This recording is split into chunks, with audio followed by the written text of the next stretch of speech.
Hello everyone, so welcome back to Unacademy items. Myself Paras Thakur and चलिए start करते हैं hydrogen peroxide full revision in 5 minutes. देखिए, hydrogen peroxide एक काफ़ी important chemical है और इसके ऊपर जेई और नीट इन सभी एग्जाम में क्वेश्चन पूछे जाते रहे हैं। तो बात करते हैं प्रेपरेशन रिएक्शन की। देखिए, तो प्रेपरेशन सबसे पहला आपको याद करने पड़ेंगे सारे रिएक्शन, और साथ साथ अगर आप लिख के प्रैक्टिस करोगे तो याद जल्दी होंगे। Acidifying barium peroxide and removing the excess water, सबसे पहला पार्ट। ठीक है, इसको ऐसे मत समझो। मतलब बेरियम परऑक्साइड मतलब BaO2.8H2O, इसको एसिडिफाई करना है तो H2SO4 से ट्रीट कर लिया, जिससे आपका बेरियम सल्फेट बन रहा है। ठीक है, प्लस H2O2 बन रहा है। इस H2O2 में थोड़ा सा वाटर भी प्रेजेंट होगा, उसको रिमूव करते कैसे हम? इवेपोरेशन के थ्रू, और वो भी अंडर रिड्यूस्ड प्रेशर, ताकि वो जल्दी हो जाए। ठीक है, तो बेरियम परऑक्साइड को पहले बेरियम सल्फेट में कन्वर्ट किया आपने H2SO4 से ट्रीट करके, फिर उसमें जो प्रेजेंट वाटर था उसको रिड्यूस प्रेशर करवा के इवेपोरेट करवा दिया आपने और निकाल दिया। तो अब अगर आप एक एक लाइन को ध्यान से अपने दिमाग में रिपीट करके समझेंगे तब आपको एनसीईआरटी की लाइंस आसानी से समझ आएंगी। सेकंड इज, देखिए, peroxo disulphate obtained by electrolytic oxidation of acidified sulphate solution at high current density on hydrolysis. अरे इसको समझो। देखिए, आपके पास ये जो एसिडिफाइड सल्फेट सॉल्यूशन है, मतलब HSO4 नेगेटिव, इसका हमने इलेक्ट्रोलाइसिस किया, उससे हमें मिला ये परऑक्सो डाइसल्फेट। ठीक है, ये जो भाई साहब है ये है परऑक्सो डाइसल्फेट।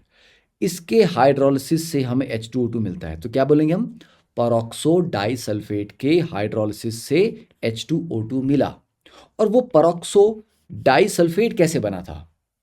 अरे HSO4 नेगेटिव के इलेक्ट्रोलाइसिस से। ठीक है, ये पॉइंट था। Right, done. और इंडस्ट्रियल प्रेपरेशन जो है इसकी, दैट इज फ्रॉम 2 अल्काइल एंथ्राक्विनोल से। चलिए वो आपको मैं यहाँ पर दिखा देता हूँ, रिएक्शन दिखाता हूँ पहले, उसके बाद आगे की कहानी देखते हैं। ये आपके पास 2 इथाइल एंथ्राक्विनोन, यस क्विनोन है ना। तो बेटा 2 इथाइल एंथ्राक्विनोन को अगर आप देखिए, यहाँ पर आपका जो ये भाई सब घूम जाते हैं।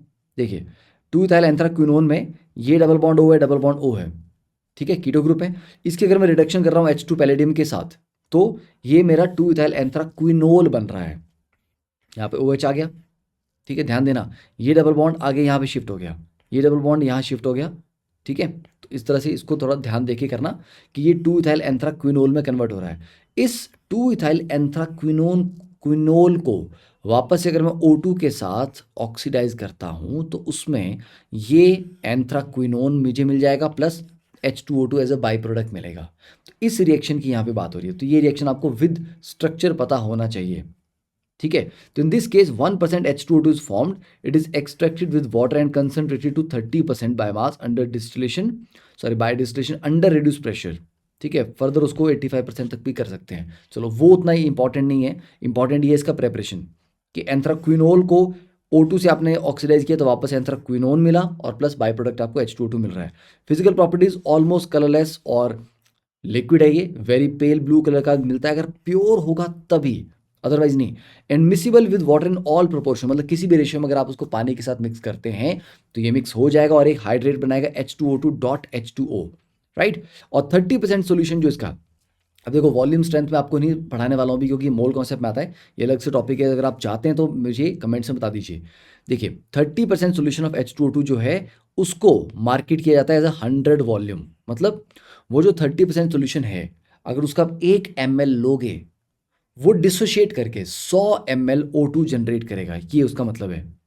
ठीक है, तो ये सॉल्ट एग्जाम्पल कृपया एक बार इसको पढ़ लें यहाँ पे वीडियो को पॉज करके, but this comes under mole concept. तो अगर आप चाहते हैं ये कॉन्सेप्ट आपको वॉल्यूम स्ट्रेंथ एक्सप्लेन किया जाए, please let me know in the comment section. और फिजिकल प्रॉपर्टी में देखिए इंपॉर्टेंट क्या है। मेल्टिंग पॉइंट 272.4, मतलब वाटर से जस्ट थोड़ा सा पीछे है। और अगर डेंसिटी की बात करें तो वाटर से ज़्यादा है, ये क्वेश्चन पूछा जा सकता है। बॉइलिंग पॉइंट की बात अगर हम करें तो वाटर से ज़्यादा है 423, तो फ्रीजिंग पॉइंट कम है, मेल्ट बॉइलिंग पॉइंट ज़्यादा है और डेंसिटी भी ज़्यादा है। बाकी उतनी इंपॉर्टेंट प्रॉपर्टीज़ नहीं है। ठीक है, देन स्ट्रक्चर, गैस फेज में सॉलिड फेज में दोनों में इसका स्ट्रक्चर जो है वो अलग अलग है, एनसीईआरटी में दिया गया है। तो गैस फेज में एंगल बड़ा है, सॉलिड फेज में एंगल थोड़ा छोटा है, इतना पॉइंट आप याद रख सकते हैं। ठीक है, एंगल को लेके। बाकी ये रही बॉन्ड लेंथ का डेटा, ये अगर आप याद हो सके तो याद कर लीजिए, पूछा जा सकता है। स्टोरेज की बात करें तो डिकम्पोज हो जाता है बड़ी आसानी से अगर इसको आप लाइट की मतलब लाइट में एक्सपोज रखे हैं, इसलिए इसको हमेशा डार्क कलर की बॉटल्स में रखा जाता है, वो भी अंदर से वैक्स लाइनिंग उनमें की होती है। तो 2H2O gives you 2H2O plus O2, तो ये डिकम्पोज कर जाएगा on exposure to light and in the presence of metal surfaces या फिर अल्कली के ट्रेसिस हों जो कि ग्लास कंटेनर में होते हैं, तो इसका डिकम्पोजिशन और जल्दी कैटलाइज हो जाता है और भी रिएक्शन फास्ट हो जाएगा। तो मतलब मेटल सर्फेस नहीं होना चाहिए, अल्कली वगैरह नहीं होने चाहिए, तो इसलिए ग्लास कंटेनर को अंदर से क्या करते हैं हम, वैक्स लाइनिंग करते हैं, उसमें वैक्स से उसको अंदर से लाइनिंग कर देते हैं। तो it is stored in wax line glass और plastic vessels in dark. Urea can be added as a stabiliser, ये एक इंपॉर्टेंट पॉइंट है जो आपको पूछा जा सकता है क्वेश्चन में, ठीक है। It is kept away from dust also, क्योंकि डस्ट भी इसमें एक एक्सप्लोसिव डिकम्पोजिशन करवा सकता है। केमिकल प्रॉपर्टीज, बेटा ये ऑक्सीडाइजिंग और रिड्यूसिंग दोनों एजेंट्स का काम करता है, वो भी एसिडिक में और अल्कलाइन दोनों के अंदर। देखिए क्या क्या कर रहा है ये, फेरस को फेरिक में कन्वर्ट करता है, सल्फाइड को सल्फेट में करता है, फेरस को फेरिक में, सल्फाइड को सल्फेट में, एंड Mn2 पॉजिटिव को Mn4 पॉजिटिव में कर रहा है, ठीक है। अब चाहे देखो ये ना एसिडिक मीडियम में भी फेरस को फेरिक में कर रहा है और बेसिक मीडियम में भी फेरस को फेरिक में कर रहा है, तो ये रट लो, फेरस को फेरिक में कर रहा है और सल्फाइड को सल्फेट में कर रहा है, Mn2 पॉजिटिव को Mn4 पॉजिटिव में कर रहा है, Mn2 पॉजिटिव को Mn4 पॉजिटिव में, ठीक है, ये हो गया।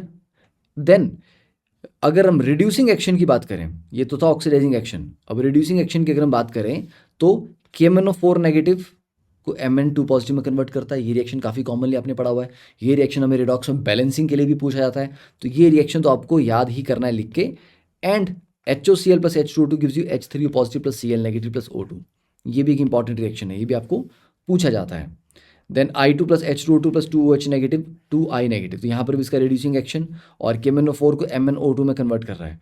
तो these are very important reactions, तो इनको एक बार अच्छे से ज़रा पढ़ लें ध्यान से, यस ये सारे के सारे, ठीक है। यहाँ पर आप चाहे इसका स्क्रीनशॉट ले लें पर ध्यान से इसको पढ़ लें।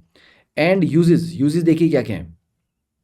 इन daily life it is use as a hair bleach, बालों को रंग करने के काम आता है। And mild disinfectant, that is more important property जो आपको पूछी जा सकती है।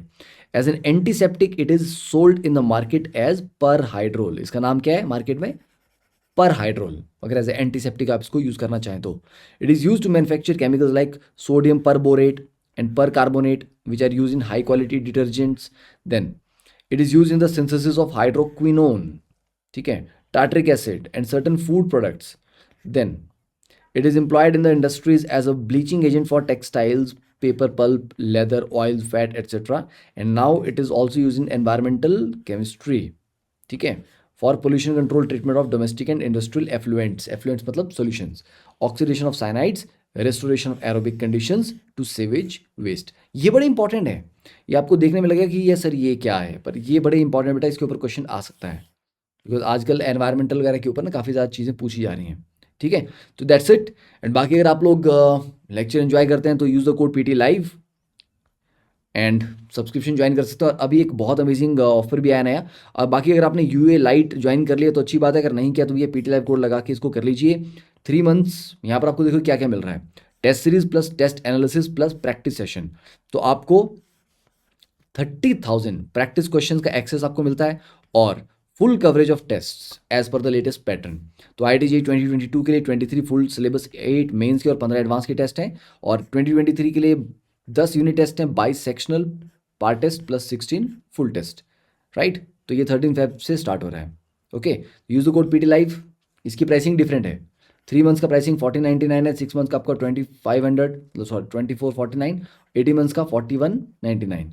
एंड मेरा जो स्पेशल क्लासेस का शेड्यूल है, सुबह 6:30 बजे मेरी स्पेशल क्लासेस होती हैं, जैसे आज हमने क्लास ली थी हाइड्रोजन के ऊपर, कल होगी S ब्लॉक के ऊपर, उसके बाद एनवायरमेंटल केमिस्ट्री। तो सुबह 6:30 बजे मेरी क्लासेस आप अटेंड कर लीजिए। एंड आज एक यूनिक ऑफर हम आपके पास है 7 से 9 Feb के बीच में, दैट इज 3 मंथ का अगर आप JEE सब्सक्रिप्शन लेते हो तो आपको 1 मंथ का एक्सटेंशन मिलता है, और 6 मंथ में आपको 1 मंथ JEE और 2 मंथ CBSE, और बेस्ट तो आपको 24 मंथ वाला 4 मंथ JEE एक्सटेंशन मिल रहा है, और आपको 1 साल का CBSE सब्सक्रिप्शन मिल रहा है।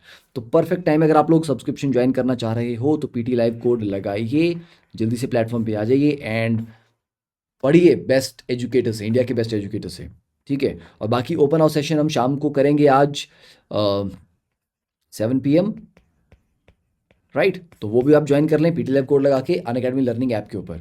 फाइन, चलिए, thank you, keep sharing, bye.